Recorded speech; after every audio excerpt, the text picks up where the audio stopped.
What's going on, y'all? This be your boy Scotty by Nature TV, and we're here for a brand new episode of Yes for the Mess, where we talk about celebrity gossip, hot topics, and all things reality TV based. I hope you guys are having a wonderful, wonderful Friday, and I intend on doing the exact same thing. What's going on, y'all? Now, be on the lookout for my Toya and Regine review. It should be out. If it's not out tonight, it's going to be out tomorrow. So be on the lookout for that. All right. And then following Saturday, be on the lookout for the last Potomac review of the season on Sunday night, right after the show. Okay. All right. So with that being said, that's pretty much all that we got. So let's go ahead and get into the mess right now. All right. So we're gonna start this thing off with some Married to Medicine stuff, and this is all about reality TV, folks. So this is our reality TV tea and stuff like that. So we're gonna start off with some Married to Medicine mess, and I'm gonna tell y'all just like this: Married to Medicine has had a whole lot of mess this entire season, okay? And I'm here for it to give me something to talk about, honey. But anyway. So as you all know, yesterday, Quad talked about, on my last video, we talked about Quad talking about Phaedra being a liar. But now she chose to talk about Miss Simone and decided to say that she is the biggest flip-flopper and the biggest traitor on Married to Medicine. Let's get into what she was actually talking about. Let's get into it. Do you think on your show is the biggest traitor and why? Oh, the biggest traitor. So the traitor will be a person, when I think of a traitor, that means someone who is probably kind of flip-floppish. You know, one day they're here, then the next day they're for you, the next day they're against you. Unfortunately, I'll have to say Simone. Really? Yeah. Why do you feel that right now? Yeah, I just rather not say because it's just going to take me to a dark place. We're doing very well right now. We're doing very You and her well. are? Yes, we are. Okay. I like to keep it that way. All right, y'all heard it. That was Quad who was talking about Dr. Simone, and she says that Dr. Simone is the biggest traitor. And I'm inclined to agree. I definitely feel like Dr. Simone is the biggest traitor. I've often said that Simone was the fakest one on the show, and I've often said that Simone does weird shit, and it gets past everybody because she sit back and she laugh and she drinks her vodka and all this other shit. She sit back and laugh and stir the pot and do all kinds of stuff. Simone been fake. Wasn't she one of the main ones that vouched for Sweet Tea to come on this show and stirred the pot with that and all this other shit? Wasn't she one of the ones? So yeah, Simone been fake. Hell, Simone led the charge for everybody to vote Mariah off her own goddamn show. So if anybody's treacherous, if anybody's fake, if anybody's a flip-flop, it's definitely Simone. And if you disagree, that is fine. But I don't understand how you can. I don't understand how you can, because anybody with eyes, and I'm telling you, this is my eyes, and if you don't like it, you can pluck them and give me two more. Okay? That's how I feel about that. Period. Like, Simone has done so much grimy ass shit that goes unchecked that it don't make no sense. And her and Jackie are one of the motherfucking same. Because I was one of them same people that used to like Dr. Simone. I was one of them same people that used to love them some Dr. Jackie. But I see them. With a flashlight in the daytime. I see them. Okay. I see them. Y'all are fake. Y'all are phony. And y'all be with that bullshit. See, y'all hide y'all shit in a different way. See, the thing about Dr. Deverly is that Dr. Deverly does her shit in the forefront. See, Dr. Deverly does her shit where everybody can see it. See, Dr. Deverly does her shit where she ain't finna hide it. She like a wolf. You see her coming. Y'all know she finna stir some shit. Y'all know she finna stir that pot. You already know she finna say some offensive ass shit. And she gonna say it so you can know that it's offensive. And she finna stir some shit up because she knows she finna stir some shit up. She wants you to know that she's stirring some shit up. And that's really the truth of the matter. So yeah, Dr. Heavily is messy, but she's upfront with her messiness, if you get what I'm saying. See, Dr. Simone and Dr. Jackie, they do shit and they throw a rock, but they hide. That's what they do. And I don't know about y'all, but I see right through them. So if you want to pick the biggest flip-flopper on Married to Medicine, Quad was definitely correct. It's definitely Dr. Simone. But my question to you is this, Quad. If she's a flip-flopper, why are you fucking with her? And no, I don't want to hear none of y'all telling me something. Well, it is a reality show. You know they gotta fuck with each other. I don't give a damn. If she a flip-flopper, why you fucking with her? Why are you talking to her? And you doing this interview and you calling her a flip flopper, and then you don't want to go through the motions with it because you're saying that it's gonna take you to a dark place if you keep going, and you and her are in a very good place and you want it to stay that way. It's not gonna stay that way. I promise you. Next season, this interview is gonna be a point of a point of contention and a point of motherfucking discussion. Watch what I tell you. She's not gonna like you calling her a motherfucking flip flopper, even though the shit is true. Even though it's true, she's not gonna like you calling her that. And I don't think anybody wants to be called a flip flopper, even if they are one. Okay, no one's gonna like that. But she's not gonna be feeling this shit, and I'm sure this is gonna be a storyline, more of a reason for them to oust your ass one more time. I promise you that's gonna happen. It always happens. See, Dr. Heavenly, she can say whatever she wants, and she gets away with it. And as much as they hate it, they know that they need her. That's why they allow her to do shit. See, they feel like they don't need you, but in our reality, they do. I was watching I was listening to the Ooh Ladies First panel this morning, as I always do every Friday morning when I go to work. I have to listen to my girls, Bundy, Jamie, and Niecy every morning at 5 a.m. And I think it was Bundy, when they were talking about Married to Medicine, I think it was Bundy that stated, these girls only sit there and allow Heavenly to do what she do is because they know that they need her and they know that she gonna work hard to keep this show afloat. And I definitely agree wholeheartedly with my girl Bundy Blue. They are going to keep her around. They're going to let her say whatever the fuck they want to say. Let her say whatever the fuck she wants to say because they're not going to say it, number one. And number two, they're going to allow her to do it because she's the only one that's going to, roll in the grass with somebody. That's the reason why. So I personally feel like pick your balls up. Simone, you are flip flop. You are fake as fuck. You're the main one that stirs up shit. And then you sit back and you laugh at it, and everybody lets you get away with it. They let them little doctors get away with every motherfucking thing. And they be protecting them doctors. And when I say they, the powers that be protecting them goddamn doctors all the motherfucking time. That's exactly what be going on. But I see you. Like I said, I see you in the daytime with a flashlight. I see you. I see exactly what the fuck is going on. So yes, when it comes down to that, quiet is absolutely right. And what else? I definitely believe that everybody else believes that, because if it's not Simone, who else is it? She always flip flops, always, and this is a sight to see. I just want to know if everybody else see it like I see it. That's all I'm saying. But y'all, this is a premiere video, so make sure y'all leaving y'all comments down below, child, because at the end of the day, it's the truth, man. She is a flip-flopper. Let's move on to some basketball wives, miss. Let's move on to that. Now, this motherfucker right here, Jennifer Williams. Now, y'all know I don't see it for Jen. I ain't never seen it for Jen, but I be feeling so bad for her because I think that she's very smart, and she got her degree, and she know every fucking thing except for a tacky-ass nigga who don't do her no good. And, I'm not here to judge. We all been in that season where we kind of attract the same damn men. We attract the same men. Like I attract these hoodlums, you attract these scammers. I get it. I understand. I understand your struggle and your pain. I get it. However, I saw that this man was a damn scammer from a mile away, and I don't understand how you didn't see it, but I saw it.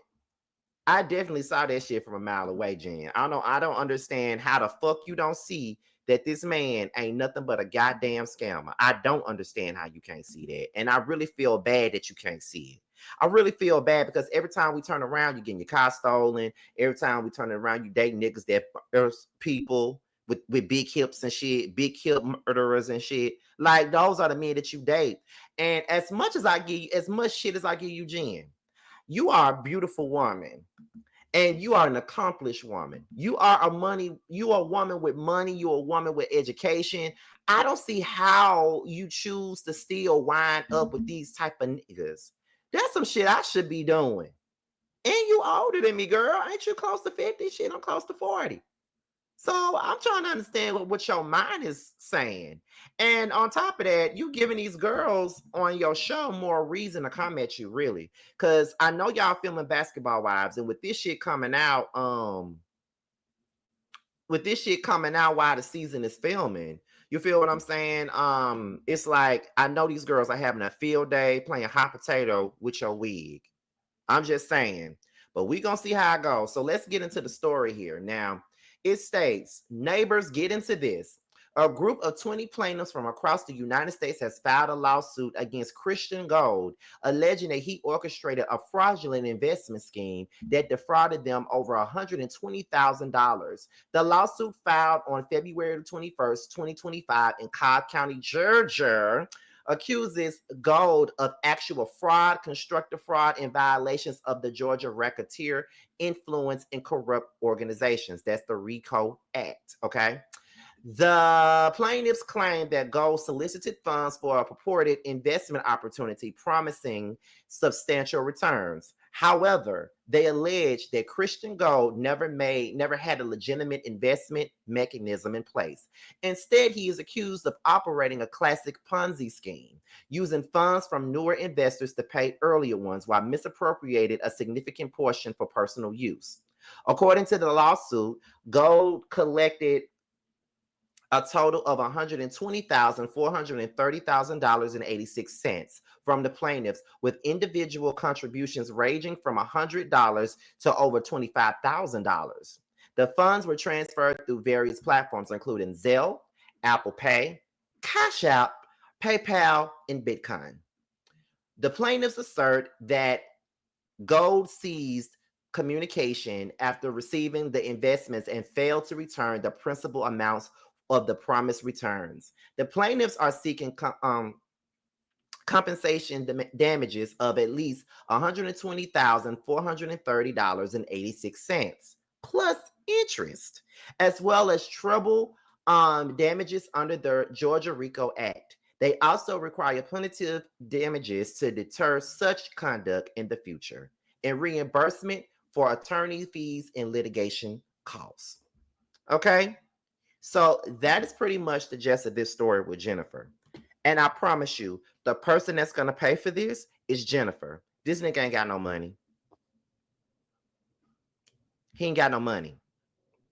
And that's the reason why he with her. I hate to say that, but that is why he's with Jennifer. I'm not saying that he don't love Jennifer at all. I'm not saying that. But what I am saying is that this nigga ain't shit. He ain't got the money. Jennifer has the money. She's on Basketball Wives. And on top of that, another thing that Bundy said this morning on Ooh Ladies First Panel is that it's something along the lines of they got a wedding special going on too. I think they're supposed to have a wedding special that they filmed, so they're going to get paid for that. Then she's going to be on Basketball Wives.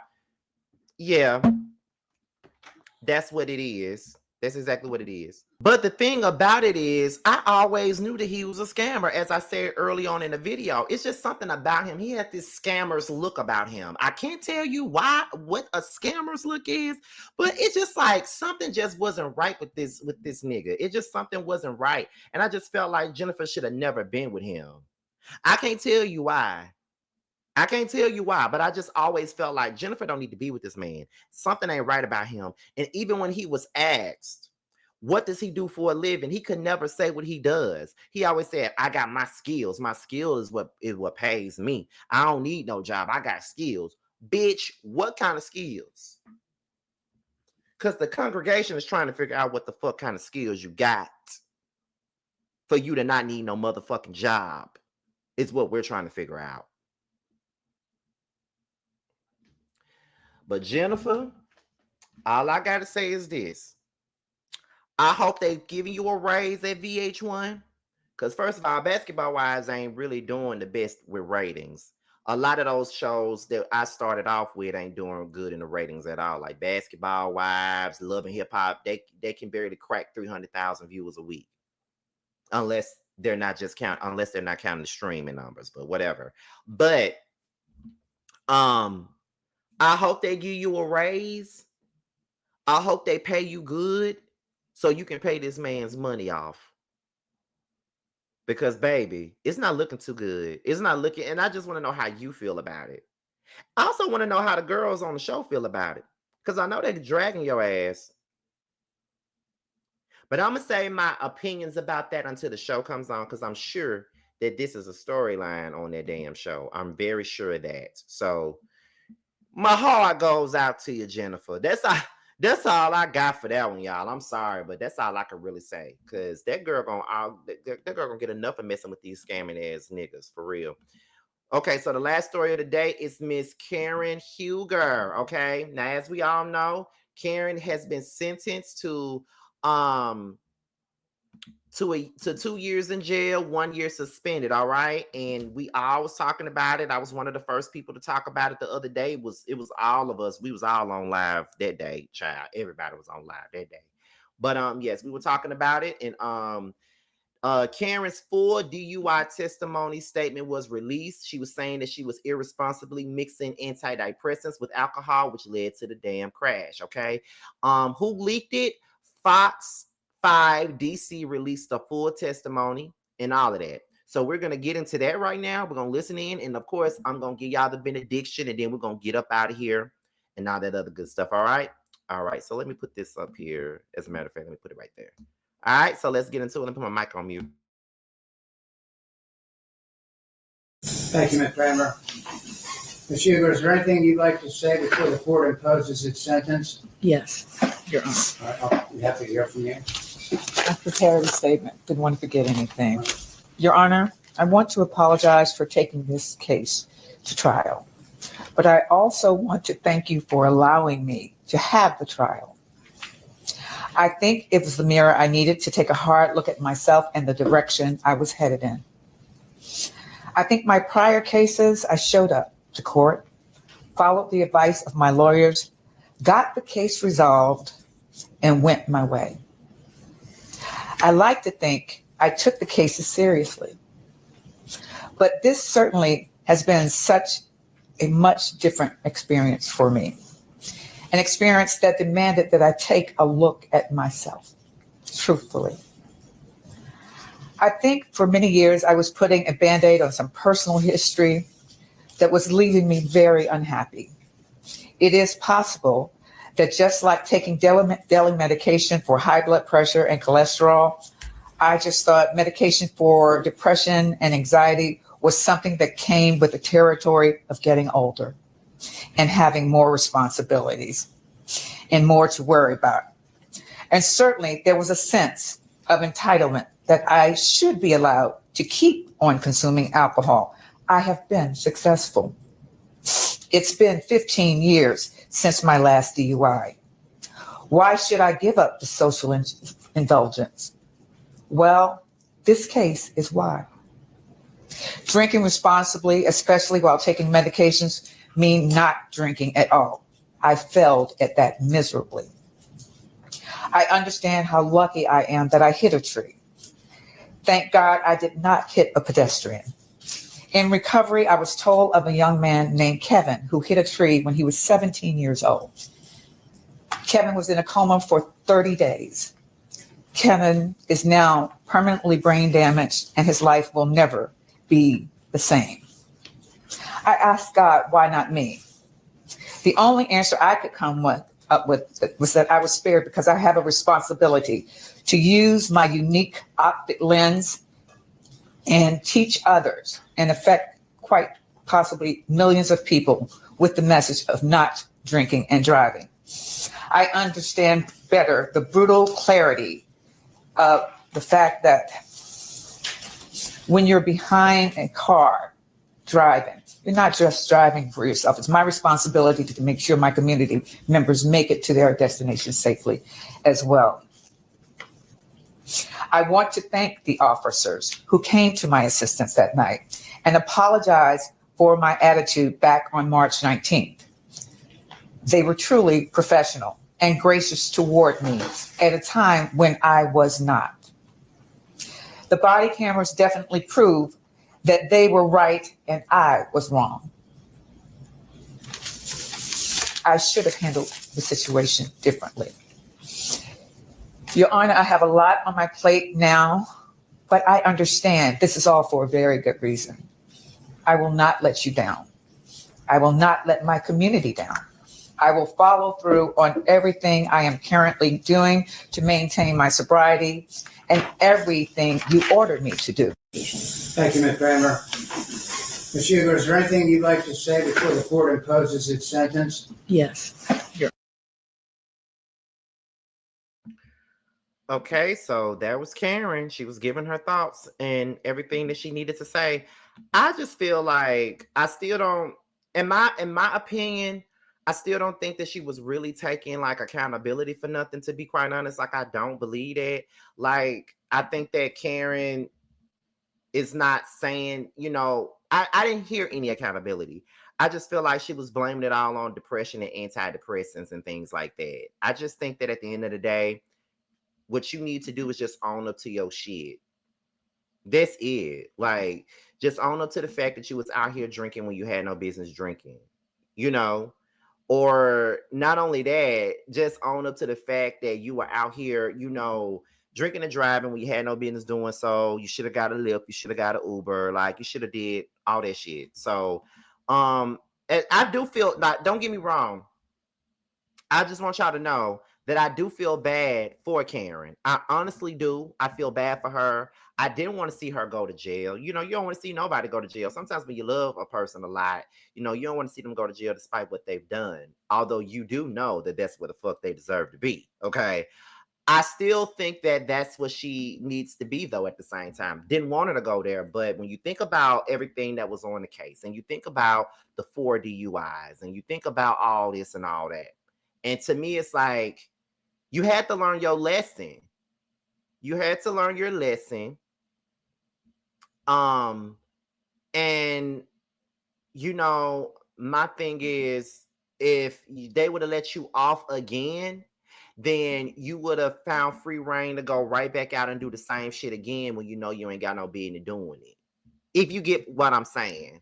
So sometimes you got to do shit to sometimes things got to be done to really, sorry, sometimes things got to be done for you to realize that this ain't what it is, this ain't that, and you need to clean up your act. Now there are some people out here from her show, some of her co-stars have come out and have said some things in regards to her going to jail. Okay. This one, wrong road, honey. Wrong road. This one comes from Giselle. Now, Giselle says, I'm shook.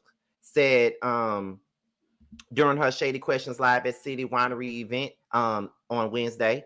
This just happened today. I do not have her wigs. I am concerned. In all seriousness, I am concerned for her safety. Karen ain't cut out for jail. I feel like she was trying to make light of a serious situation, but I don't think you really can make light out of a situation like that. The next thing is Wendy. Now we know that Wendy got snubbed by Karen at the reunion, but let's get into what she had to say. Hi, how are you? It's so good to be here with you today. Fabulous. Tell me about this number. Okay, this was styled by my stylist Brooklyn, who is over there. It's Bronx and Bonco Ensemble. We were going for old Hollywood. That was the inspiration. We have to talk about Karen. The news yesterday, 1 year. Have you ladies been talking? How's she doing? I have not spoken to her. She was taken into custody right after the sentencing, so there was no time for communication. But she continues to be in my prayers. This is, I'm sure, a difficult time, not just for her, but for her family. So all I can do is just uplift her in prayer and wish her the best during this time. Hi, how are you? First of all, Wendy is a better woman than most of us would, because after the way Karen snubbed her ass, ain't no way in hell I'd be giving her no well wishes. But the last person to speak is Ashley Darby. About Karen Huger. Yes. You both started. You are the original part of the original cast members of the show, and Karen was just sentenced to 1 year in jail for the 2024 DUI arrest. She had a 2-year sentence, 1 year in jail, 1 year was suspended. You've been friends, you've gone through ups and downs. You were there the very first season of this. I know you spoke briefly about it on the reunion show. Mm-hmm. What's your reaction? I really do encourage everyone to keep Karen in your prayers. I really care about her. And I learned this on the train coming here today, and I cried like a baby. I find that hard to believe that Ashley cried like a baby when Karen got taken away, because you all know that any moment that Ashley got to stick it to Karen, she gonna take it. But maybe she kind of did feel a piece of sympathy. She probably did. You know, who knows? But y'all, my prayers do go out to Karen. Ray is too damn old to be dealing with this shit. I really feel bad for him and their kids. I can only imagine how that is. But you know, she's only gonna be gone for a year, and this year gonna go by just like that. You know, it's February now, and it'll be February again. Watch and see. Okay, just watch and see.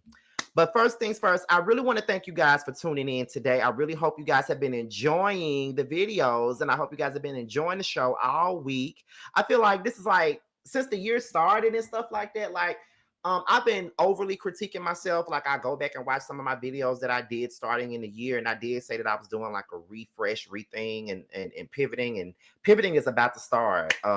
Very much so. My pivoting thing is going to start off with the Storm Monroe stuff.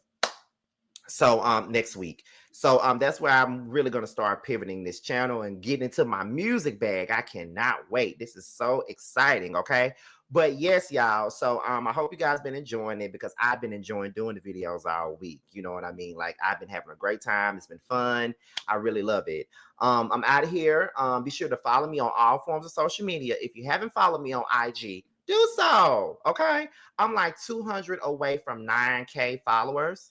So go ahead and follow me now so I can get to my 9K. But the goal is to hit 10K followers. But I'm almost there. I'm 2,000 away from 10K followers, but I'm 200 away from 9K. So if you haven't followed me on IG, go ahead and do so. Okay. Follow me on Twitter and even TikTok, although I don't ever use it, but follow me there too. Y'all already know what time it is. I am nominated for the 5th time for a Boss Babe Award. This is my only nomination this year, which is Boss Babe Content Creator of the Year. If you haven't voted for me, go ahead and do so. The link is in the description box right underneath my social media handles, and the last day to vote is March the 7th. Your boy's up out of here, and I will talk to you guys on the next one. Bye, y'all.